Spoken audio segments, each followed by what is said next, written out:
밖에서는 부엌 창문 너머로 굵은 눈송이가 천천히 마치 망설이는 듯이 떨어지고 있었다. 눈은 넓은 전나무 가지 위에, 목욕탕 지붕 위에, 그리고 내가 여름 내내 정성스럽게 가꾸었던 텃밭 위에 쌓여갔다. 집 안은 고요했다. 바로 그 평일의 정적, 나만의 정적. 그것은 따뜻하고 포근하며 효모 반죽의 냄새, 큰 거실에 놓인 크리스마스 트리의 소량, 그리고 벽난로에서 은은히 퍼져나오는 영이 냄새가 섞여 있었다. 나는 혼자였다.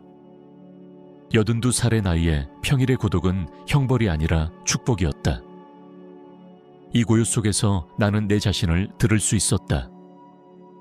내가 숨쉬는 소리, 남편이었던 영호와 함께 벽돌 하나하나, 통나무 하나하나 쌓아 올리며 지은 집이 숨쉬는 소리를.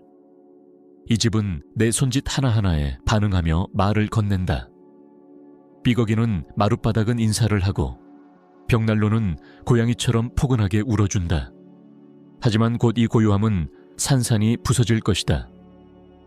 얇은 유리처럼 깨지고 그 자리를 소란과 분주함이 대신할 것이다. 가족들이 도착할 테니까. 아들 준호, 그의 아내 미영, 그리고 손녀 수진이가 온다. 거기에 친척들과 친구들까지 도합 16명. 나는 모두를 위해 음식을 준비한다. 오븐 안에서는 사과를 품은 거위가 노릇노릇 익어가고 있고 베란다 냉기 속에는 큼직한 에나멜 대야에 담긴 도가니탕이 굳어가고 있다. 삶은 달걀 듬뿍 올린 감자 샐러드, 김치전과 감자전, 배추 만두도 깨끗한 수건 위에 가지런히 놓여 식어가고 있었다. 거실 테이블엔 내가 소녀 시절에 수놓았던 최고의 식탁보를 펼쳐두었다. 한 땀 한 땀을 아직도 기억하고 있다. 가끔 이렇게 조용한 시간 속에 있으면 내 삶이 둘로 나뉜 듯한 기분이 든다. 하나는 평온하고 정갈한 나만의 삶, 그리고 다른 하나는 그들을 위한 삶, 주말과 명절에만 살아나는 삶이다. 그들의 큰 목소리, 요구인지 부탁인지 모를 말들, 어질러진 물건과 쌓여가는 설거지.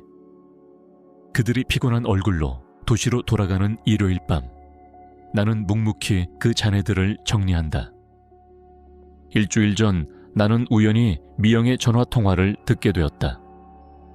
나는 장작을 가지러 현관에 나갔고 미영은 마당에서 담배를 피우며 친구와 통화 중이었다.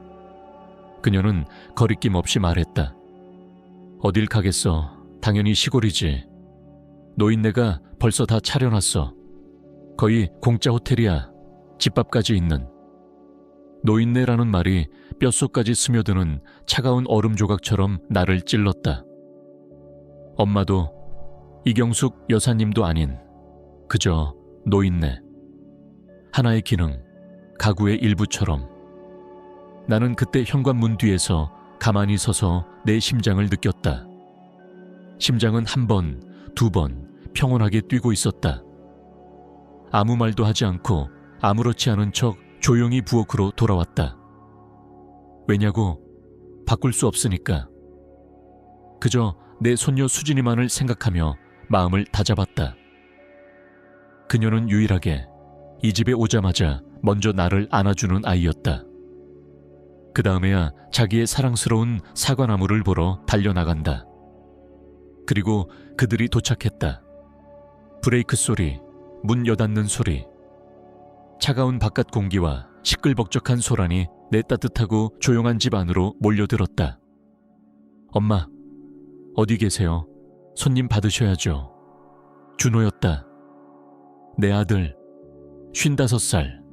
하지만 아직도 어린아이처럼 모두가 자신을 챙겨줘야 한다고 생각하는 사람. 경숙 여사님, 여분의 슬리퍼 있으세요? 장화 신었더니 발이 너무 아파요. 미영이다. 며느리. 이미 현관에서 지휘를 하기 시작했다. 샴페인과 급하게 주유소에서 사온 케이크가 담긴 가방을 어디에 둘지를 결정하고 있었다. 그들은 집을 가지고 온 게 아니었다. 역을 가지고 온 것이었다. 소음, 부산함, 수다. 아무도 나를 안아주지 않았다. 나는 마치 길을 가로막는 의자처럼 옆으로 밀려났다. 말없이 부엌으로 돌아갔다. 내 영토, 내 요새. 그러나 그곳마저도 그들의 웃음소리와 음악 취향 싸움 소리가 밀려들고 있었다. 명절은 시작되었다. 나는 음식들을 하나씩 내놓았다. 거위, 전들, 샐러드, 술을 따라주고 치우고 웃었다. 나는 이 집의 안주인이었지만 실제로는 하녀처럼 느껴졌다. 그들은 지나가는 해 건강, 성공을 위해 건배를 하고 내 소중한 자수 식탁보 위로 잔을 부딪히며 떠들썩하게 웃었다. 나는 상의 머리맡에 앉아 있었지만 마치 존재하지 않는 사람처럼 투명했다. 그들의 축제 속에서 단지 배경, 무언의 배경이었다. 몇 차례 건배가 오간 후 얼굴이 벌개진 준호가 손뼉을 쳤다. 자, 이제 선물 시간. 모두가 환호하며 기대에 찼다. 미영은 가방에서 상자들을 꺼내기 시작했다. 누군가에겐 스웨터, 누군가에겐 향수. 그리고 준호가 장난스런 미소를 지으며 내게 다가왔다. 그의 손에는 뭔가 길쭉하고 우스꽝스럽게 포장된 것이 들려 있었다. 이건요, 잠시 극적인 멈춤. 모두가 우리를 주목하도록 유도하며 우리 엄마, 이 집의 주인장께 드리는 메인 선물입니다. 그가 내게 그것을 건넸다.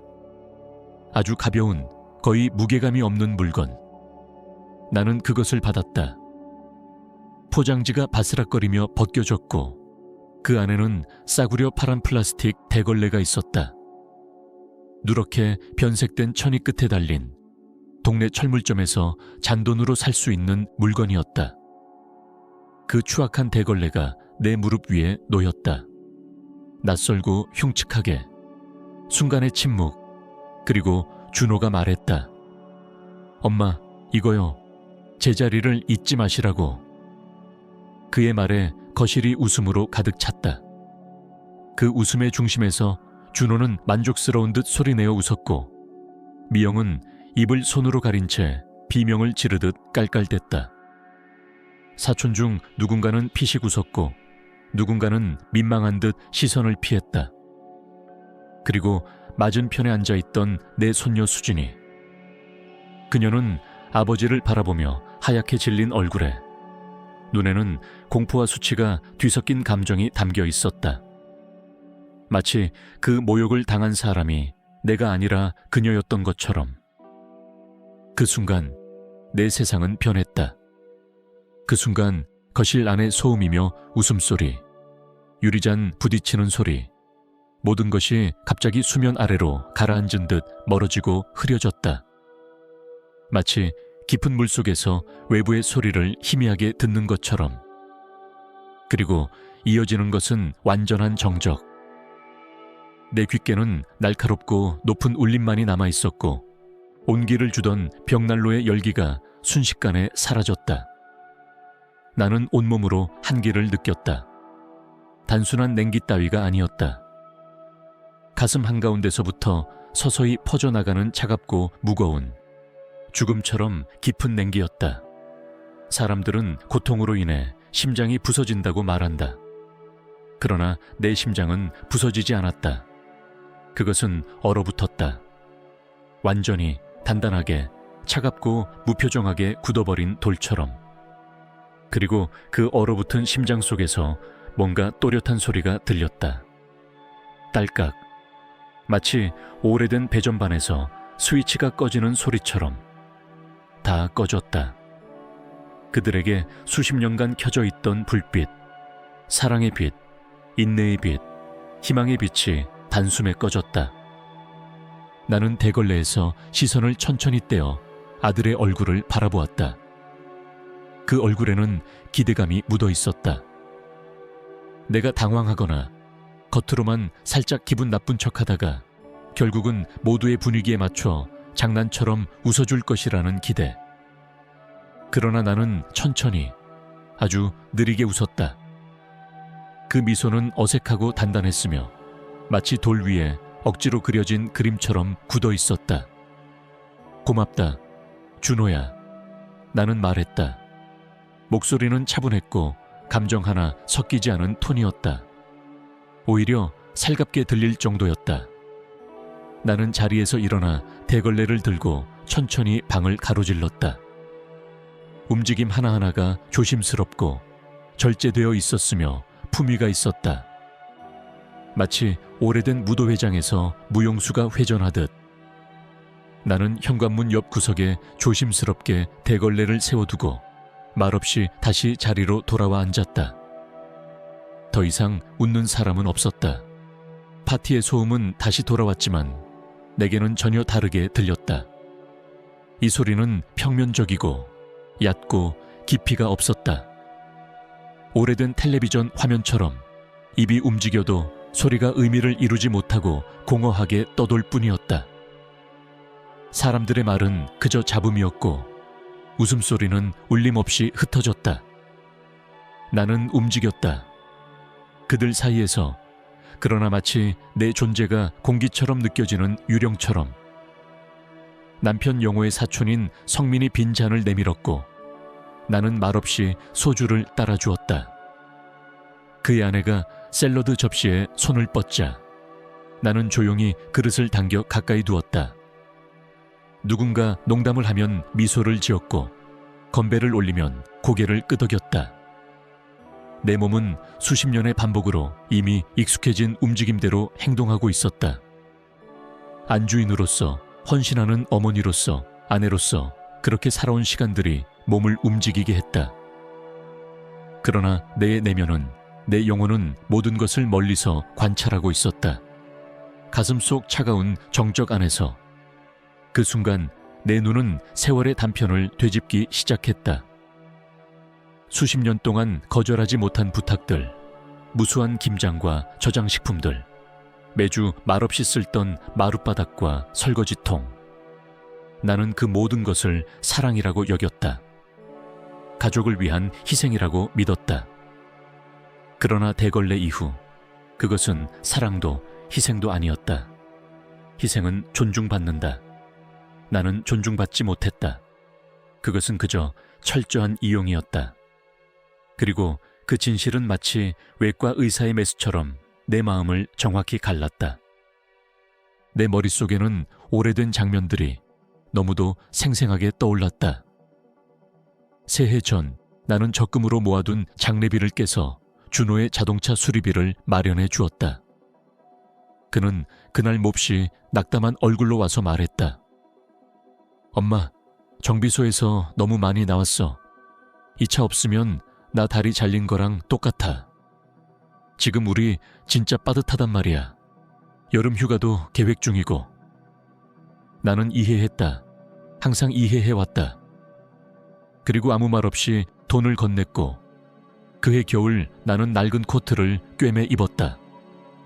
새 코트를 살 여유는 없었으니까. 대걸레는 단지 모욕이 아니었다. 그것은 진단이었다. 내 삶이 어떤 상태인지, 얼마나 왜곡되고 고갈되었는지에 대한 정확하고 잔인한 진단서. 의사는 진단을 내린 후 치료법을 제시한다. 내 아들, 그는 무의식적으로 내게 치료법을 준 셈이다. 새로운 시선을 열어주었고 내가 어떤 위치에 놓여 있었는지를 또렷이 알려주었다. 나는 더 이상 어머니도 할머니도 가족의 중심도 아니었다. 그저 기능이었다. 요리사, 청소부, 정원사. 늘 준비되어 있는 노파. 침묵하는 도우미. 그리고 그 순간 내 시선은 손녀 수진의 눈과 마주쳤다. 그녀는 여전히 음식을 먹지 않았고 술도 입에 대지 않았다. 단지 나만을 바라보고 있었다. 그녀의 17살 눈동자는 모든 것이 담겨 있었다. 그곳에는 불쌍히 여기는 동정심이 없었다.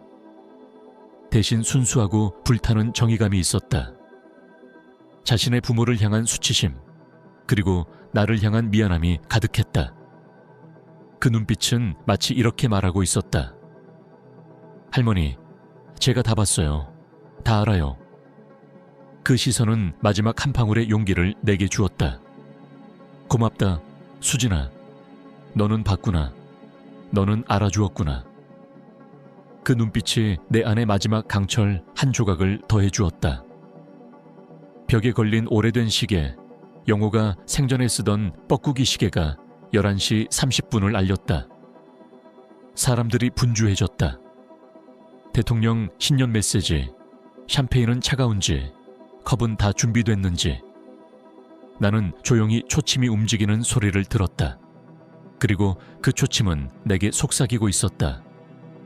틱, 탁. 지난 한 해의 마지막 분을, 내 옛 인생의 마지막 순간을 알리고 있었다. 틱, 탁. 나는 더 이상 노파로 살지 않겠다고 결심한 순간이었다. 틱, 탁. 이제부터는 나, 이경숙 여사의 해가 시작되는 순간이었다. 자정이 가까워지자 모두가 자리에서 일어섰다.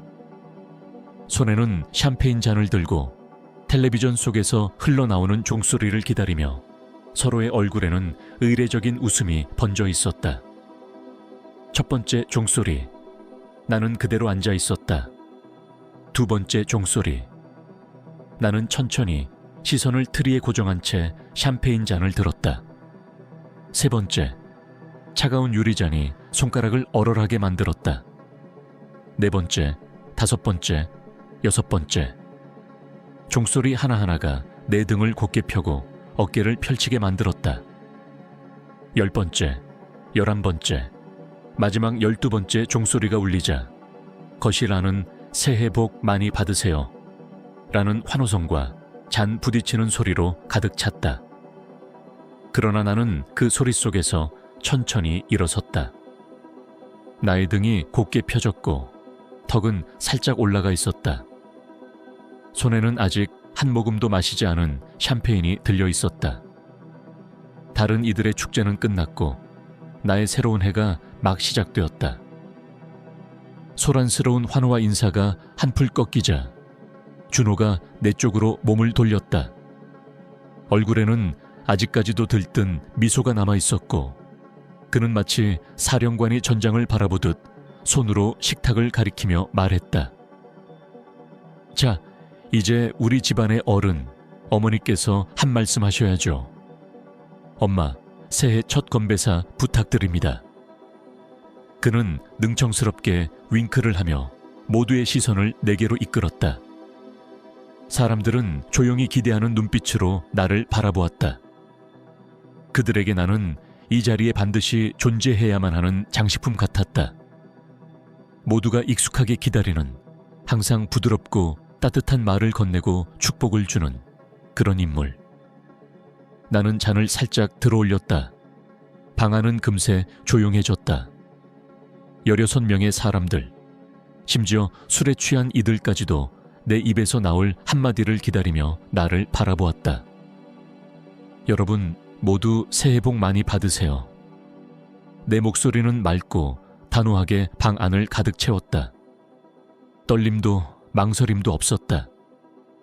나 자신조차도 놀랄 만큼 흔들림 없는 톤이었다.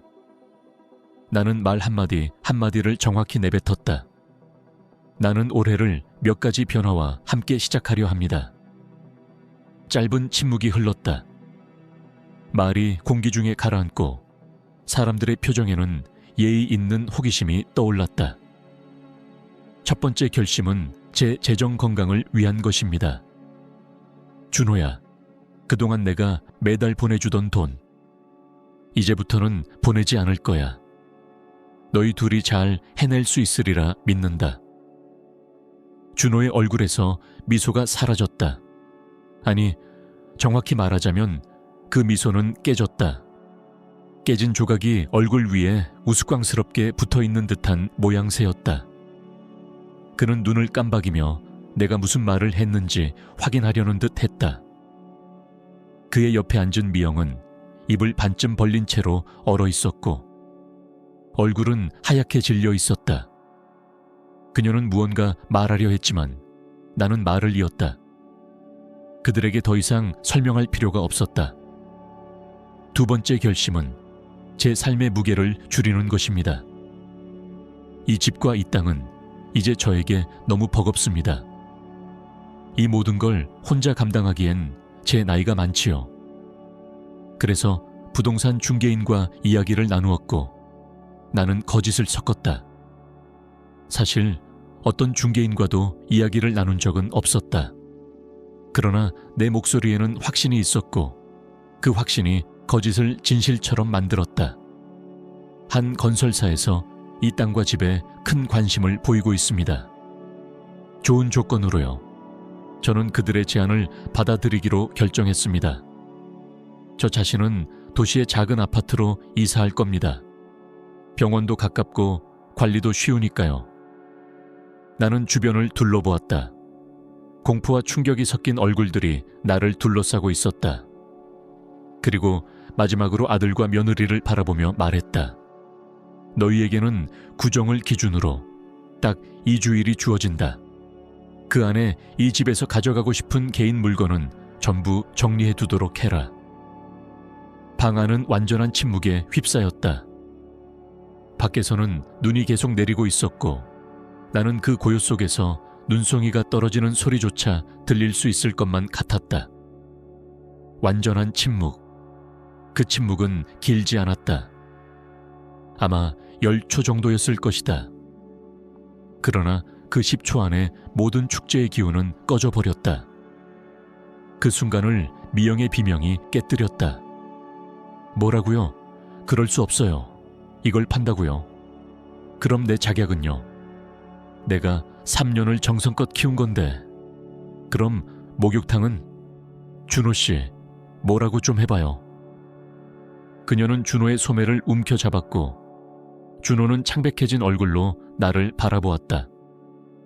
그는 뭔가 말하려다가 잠시 말문이 막혔고 겨우 목소리를 짜냈다. 엄마, 무슨 소리야? 제정신이야. 아빠한테 약속했잖아. 이 집은 가족을 위한 집으로 지켜주겠다고. 나 우리 가족을 위한 유산이라고 했잖아. 이건 우리의 뿌리야, 어머니. 그의 말 속에는 히스테리와 두려움이 섞여 있었다. 주변의 손님들도 눈치를 보며 좌석에서 몸을 뒤척였고 속삭임이 시작되었다. 축제는 끝났고 그 자리를 가정의 진실이 뒤덮기 시작했다. 그 순간 나는 아주 차가운 만족감을 느꼈다. 맑고 서늘한 물을 들이킨 듯한 그 어떤 것도 흐리지 않은 명료한 감정. 나는 천천히 샴페인을 입술에 가져가 조용히 한 모금 마셨다. 버블이 혀 위에서 은은하게 터졌다. 잔을 내려놓고 나는 준호를 똑바로 바라보며 말했다. 오늘 네가 한 말 맞았어. 사람은 자신의 자리를 알아야 하지. 이 집은 내 소유야. 이 땅도 내 것이고 내 통장 속의 돈도 내 것이지. 그러니까 내 자리는 더 이상 이 집의 하인처럼 일하는 곳이 아니야. 내 자리는 내가 스스로 선택하는 곳에 있어. 나는 마무리처럼 단호하게 말했다. 이 문제에 대한 논의는 여기서 끝이다. 나는 잔을 테이블에 내려놓고 더 이상 아무도 보지 않은 채 천천히 내 방으로 향했다. 뒤에서는 속삭임이 이어졌고 미영의 비명. 미쳤어. 미쳤어 정말. 그리고 준호의 당황스러운 운걸거림이 들렸다. 나는 문을 닫았다. 내 작은 방은 고요하고 차분했다. 침대에 앉은 순간 내 손이 떨리고 있다는 것을 알았다. 그 떨림은 두려움 때문이 아니었다. 해방의 떨림이었다. 나는 결국 해냈다. 말해야 할 것을 말했다. 가슴속에 수십 년 동안 눌러두었던 돌덩이가 갈라졌고 그 틈 사이로 자유라는 빛이 서서히 스며들기 시작했다. 그들에겐 축제가 끝났지만 내겐 이제 진짜 새해가 시작된 것이었다. 얼마나 시간이 흘렀는지 모른다. 나는 방 안에서 조용히 앉아 있었다. 바깥에서는 폭풍우처럼 크고 작은 소란들이 이어지고 있었다. 처음에는 분노에 찬 고성이 들려왔다. 이어서 애원, 설득, 당황, 동요가 섞인 목소리들이 문 너머로 스며들었다. 준호는 문을 두드렸다. 처음에는 강하게 명령하듯이 엄마, 그게 무슨 말이야? 그냥 나와서 얘기 좀 하자. 목소리는 점점 애처로워졌고 나중에는 거의 울먹이기까지 했다. 엄마, 제발 무슨 일이야? 갑자기 왜 이래? 우리 가족이잖아. 그러나 나는 대답하지 않았다. 아무 말도 하지 않은 채 방 안의 침묵 속에서 오직 내 호흡소리만을 들으며 앉아 있었다. 그것은 그들의 익숙한 질서가 무너지는 순간이었다. 익숙함과 안일함, 이용과 무시에 기반한 세계가 마침내 그 바닥을 드러낸 것이다. 손님들은 빠르게 자리를 떴다.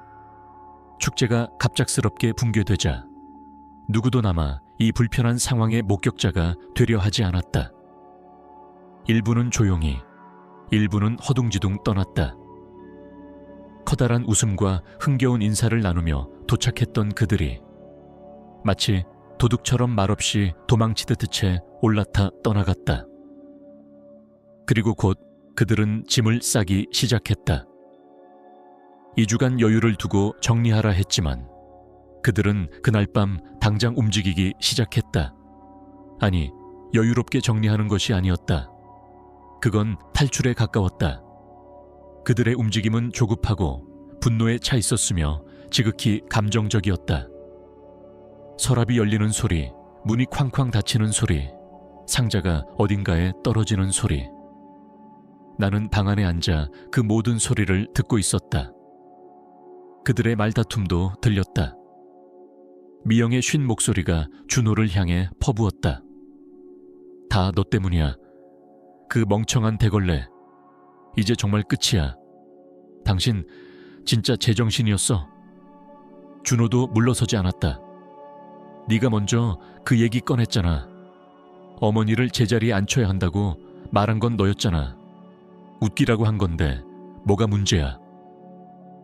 두 사람의 말은 점점 격해졌고 서로에게 책임을 떠넘기며 고성이 오갔다. 나는 그 소리를 들으면서도 아무 감정이 들지 않았다. 단지 지친 사람처럼 오래된 방의 공기와 하나 되어 있었다. 그들의 말다툼은 이제 나와 아무런 관련이 없는 일이었다.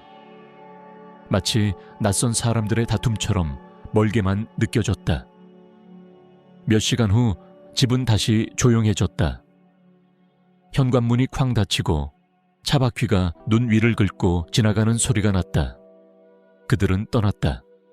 그리고 나는 방에서 나왔다. 거실은 전쟁터처럼 어질러져 있었다. 반쯤 먹다 남은 음식들, 술잔들, 흩어진 냅킨, 바닥에는 떨어진 반짝이 장식. 그 혼란의 정점에는 마치 아무 일도 없었다는 듯 구석에 세워진 그 파란 대걸레가 서 있었다. 나는 그것을 바라보며 처음으로 진심 어린 미소를 지었다. 아주 작고 아주 조용한 미소였다. 나는 아무것도 치우지 않았다. 그대로 두고 부엌으로 가서 진한 차를 끓였다. 찻잔에는 향긋한 차향이 퍼졌고 나는 창가에 앉아 해가 떠오르는 모습을 지켜보았다. 새해의 첫날이었다. 나의 첫날, 나의 새해가 시작된 것이었다. 그 후 며칠 동안은 고요함 속에서 보냈다. 그러나 그 고요는 전과는 달랐다. 단지 소음이 없는 상태가 아니라 의미로 가득 찬 침묵이었다. 그것은 자유의 침묵이었다. 나는 이제 알고 있었다. 내 돈 없이, 내 땅 없이 그들의 삶은 산산이 부서질 것이란 것을. 그들이 어떻게든 위태로운 일상을 다시 구성하려 애쓸 것이란 걸. 하지만 더 이상 상관없었다. 나는 그 부패한 구조를 잘라냈다. 마취도 없이 피를 흘리며 단호하게 잘라냈다. 고통스러웠지만 나는 그 수술을 성공적으로 마친 것이다. 며칠이 지난 어느 저녁 다시 찻소리가 들렸다. 나는 문득 긴장했지만 그것은 그들의 화려한 외제차가 아니었다. 조용한 포니 소리였다. 그리곤 발소리. 현관문이 열리고 수진이가 들어섰다. 혼자였다. 작고 가벼운 배낭 하나만 짊어진 채. 할머니, 그녀가 조용히 말했다. 며칠만 여기서 지내도 돼요.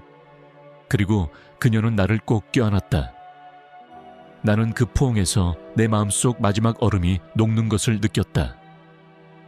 우리는 부엌에서 나란히 앉아 차를 마셨다. 수진이는 집안의 상황을 조용히 들려주었다. 부모는 매일같이 싸웠고 서로를 원망하며 지냈다. 급한 카드빚을 막기 위해 차를 팔기로 했고 여름 휴가도 취소되었다. 그녀는 머리를 숙인 채 작은 목소리로 말했다. 아빠는 계속 말해요. 그건 자기 유산이었는데 할머니가 그걸 빼앗았다고. 그런데 전 알아요. 그건 한 번도 그의 것이 아니었어요. 언제나 할머니의 인생이었죠. 나는 그녀의 손을 잡았다. 아니, 수진아. 나는 조용히 말했다. 이제야 비로소 내가 그 인생을 되찾는 중이란다. 다음 주가 시작되자마자 나는 움직이기 시작했다.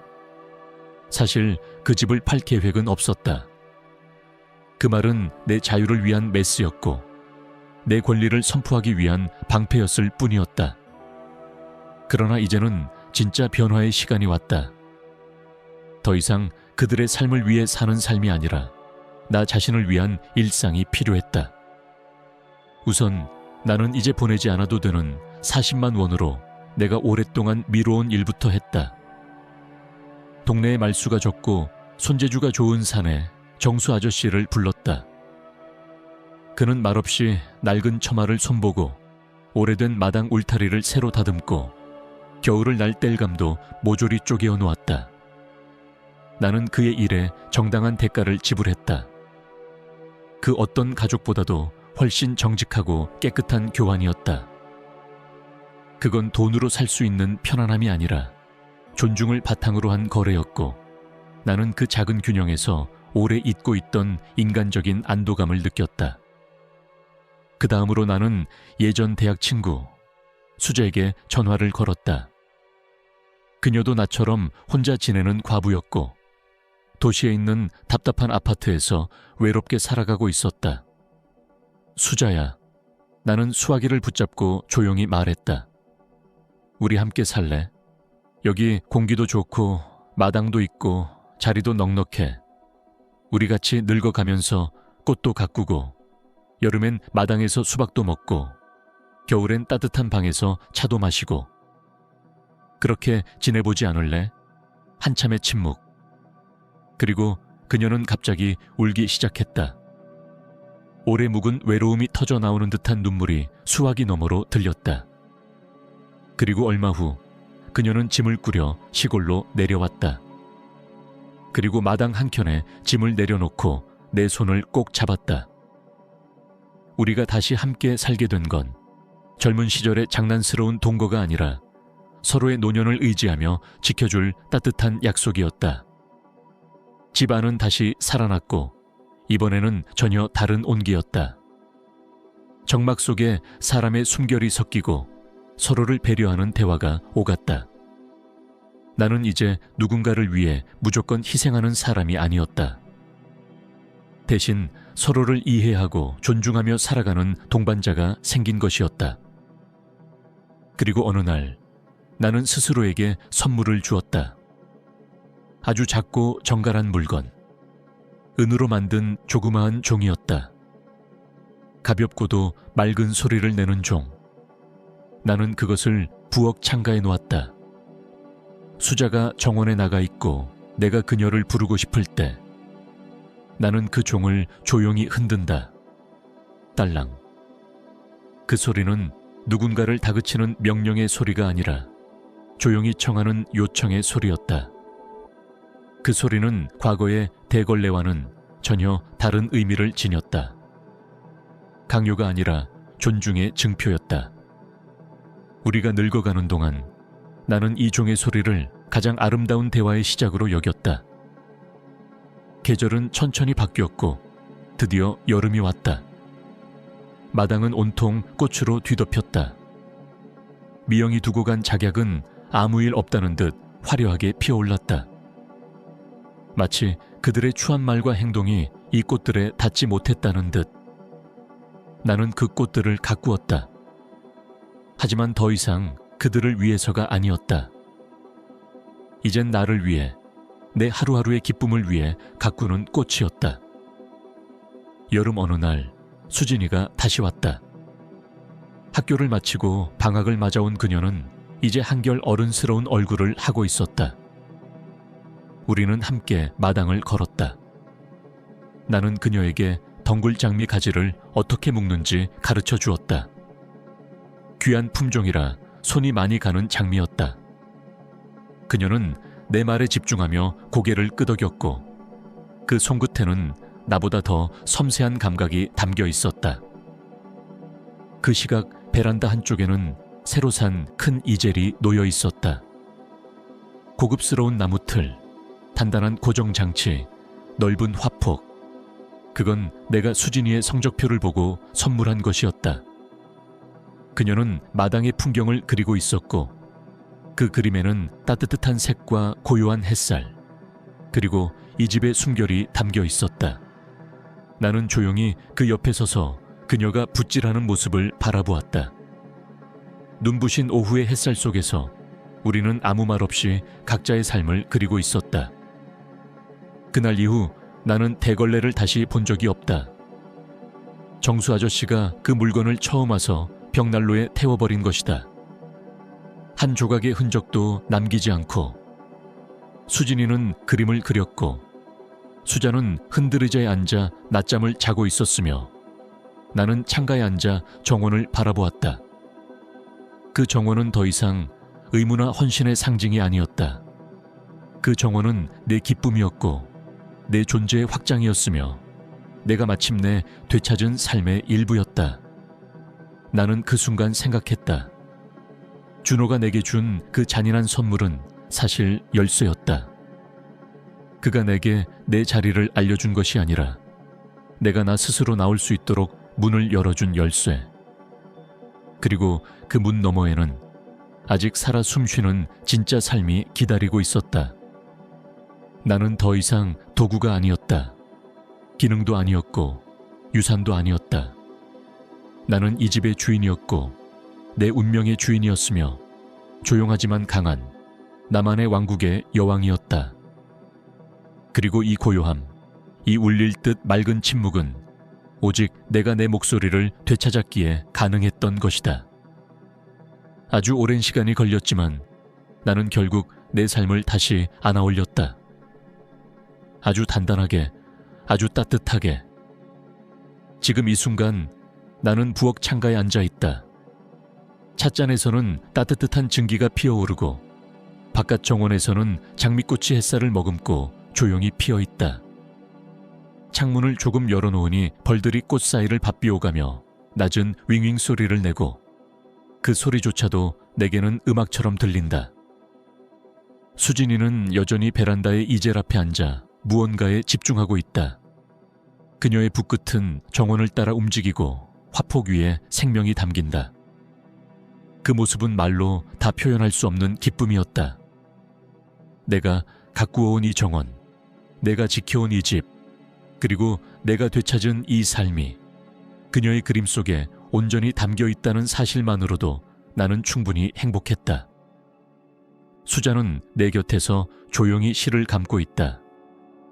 햇살에 반쯤 눈을 감고 강한이 허밍을 흥얼거리며 오후의 따뜻함에 몸을 맡기고 있다. 우리는 서로 많은 말을 하지 않는다.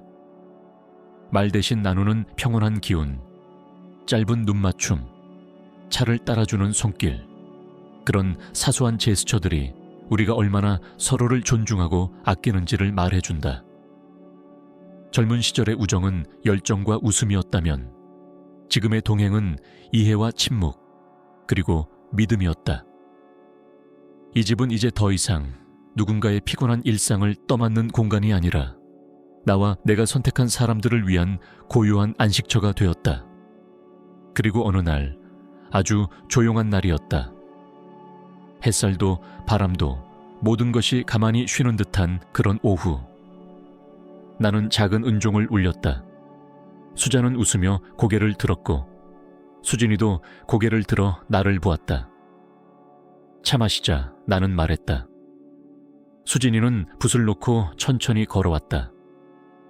우리가 셋이 둘러앉은 그 자리에서 나는 문득 모든 것이 제자리로 돌아왔다는 것을 느꼈다. 아니, 어쩌면 처음으로 진짜 나의 자리를 찾은 것이었을지도 모른다. 오랜 세월 동안 나는 가족이라는 이름 아래서 끊임없이 무언가를 내어주며 살았다. 그것이 사랑이라고 믿었고 헌신이 행복의 조건이라고 생각했다. 그러나 이제 나는 안다. 진짜 사랑이란 존중이고 진짜 헌신은 상호적이어야 하며 내가 나를 소중히 여기지 않는다면 누구도 나를 그렇게 대하지 않는다는 것을. 그날 밤 잠자리에 들기 전 나는 다시 한번 마당을 바라보았다. 어둠 속에서도 꽃들은 고요하게 흔들리고 있었고 달빛이 지붕 위에 부드럽게 내려앉았다. 그 순간 나는 생각했다. 만약 그 대걸레가 없었더라면, 만약 준호가 그런 식으로 나를 대하지 않았더라면 나는 여전히 그들에게 모든 것을 퍼주는 존재로 살아가고 있었을지도 모른다. 하지만 그는 내 삶의 방향을 바꾸는 불씨가 되어주었다. 그의 말은 잔인했지만 그것이 내가 눈을 뜨게 만든 도화선이었다. 나는 상처받았지만 그 상처는 나를 일으켜 세웠고 그로 인해 나는 나를 되찾았다. 인생의 후반부, 그 어느 때보다도 나는 지금 더 자유롭고 더 평화롭고 더 행복하다. 이 이야기를 들려드릴 수 있어 고맙습니다. 여기까지 함께 해주신 여러분, 진심으로 감사드립니다. 만약 이 이야기가 여러분의 마음을 움직였다면 좋아요를 눌러주시고 댓글로 여러분의 생각을 들려주세요. 혹시 여러분이나 여러분의 가족이 비슷한 부당함이나 무시에 맞서야 했던 경험이 있다면 그 이야기 역시 소중하게 읽겠습니다. 이 채널에 구독해 주신다면 앞으로도 삶의 깊이를 나누는 따뜻한 이야기들을 계속 들려드릴 수 있을 거예요. 무엇보다 여러분 자신을 소중히 여기세요. 그리고 당신의 삶, 당신의 공간을 진심으로 사랑하며 살아가시길 바랍니다. 고맙습니다.